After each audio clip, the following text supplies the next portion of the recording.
اچھا اگلا سوال ہے کہ جی مزارات والے عورتوں کو کیوں نہیں روکتے؟ میرے بھائی یہ تو آپ انہی سے جا کے پوچھیں کہ وہ عورتوں کو مزارات پہ آنے سے کیوں نہیں روکتے. خود امام رضا بریلوی صاحب نے ایک کتاب لکھی ہے جس پہ انہوں نے لکھا ہے کہ عورتوں کی قبروں پہ حاضری حرام ہے. حالانکہ ہم نے صحیح الاسناد حدیث سے ثابت کی ہے. آپ یوٹیوب پہ جا کے لکھیں عورتوں کی قبروں پہ حاضری.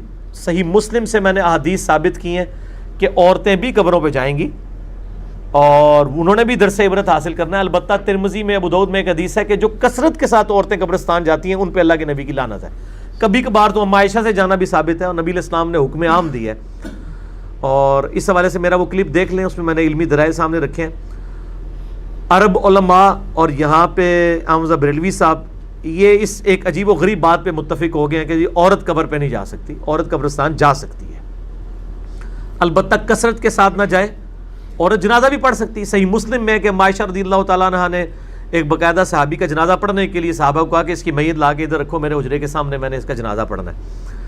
جنازہ بھی پڑھ سکتی ہے. عورت نماز کے لیے بھی مسجد میں جا سکتی ہے اگر وہ شرعی حدود سارا اس کا خیال رکھا جائے. تو مزارات پہ جو عورتیں جا رہی ہیں یہ تو کسی کے نزدیک بھی جائز نہیں ہے. ایون امام بریلوی صاحب کے نزدیک تو قبر پہ عورت نہیں جا سکتی. اب یہ جو لوگ عورتیں مزارات کے اوپر لے کے جا رہے ہیں یہ ان کو خود عقل کرنی چاہیے. اور اس میں ظاہر ہے کہ جو مزارات کے اوپر لوگ بیٹھے ہوئے ہیں متولی, ان کی ذمہ داری ہے کہ وہ ان کو روکیں. اس میں مجھے ایک واقعہ ضمناً یاد آ گیا. یہ اگست 2006 کی بات ہے, یعنی آج جو ہے وہ 1 اپریل 2018 ہے, یعنی میں آج سے تقریباً 12 سال پہلے کی بات کر رہا ہوں آلموسٹ.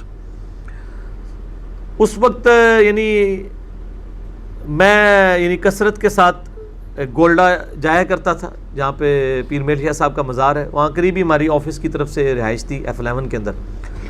تو ایک دفعہ میں ان کے مفتی صاحب سے ملا اور میں اس وقت بریلوی ہونے کے باوجود مزارات پہ عورتوں کی حاضری کا مخالف تھا, کیونکہ احمد بریلوی صاحب نے باقاعدہ یہ چیزیں لکھی ہوئی ہیں.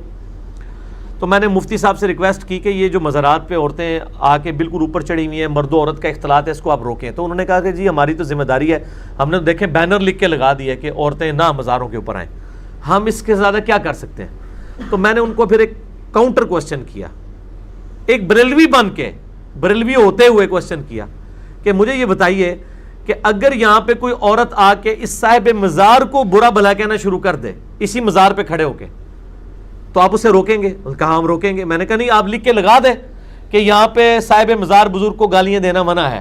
اگر کوئی آ کے دیتا ہے, برا بھلا کہتا ہے, تو آپ کی کوئی ذمہ داری نہیں, آپ ذمہ داری سے سبکدوش ہیں. کہتے ہیں نہیں نہیں ایسا تو نہیں ہوگا. تو میں نے کہا جو اللہ کو گالیاں دے رہے ہیں آ کے, شرک کرنے والا اللہ کو گالی دیتا ہے. سورہ مریم میں ہے کہ جو لوگ اللہ کے لیے بیٹا تجویز کرتے ہیں وہ اللہ کو اتنی بڑی گالی دیتے ہیں کہ قریب ہے کہ آسمان پھٹ پڑے, پہاڑ ریزہ ریزہ ہو جائے, زمین شک ہو جائے. ان دعوا للرحمن ولدا, کہ انہوں نے رحمان کے لیے بیٹا تجویز کیا.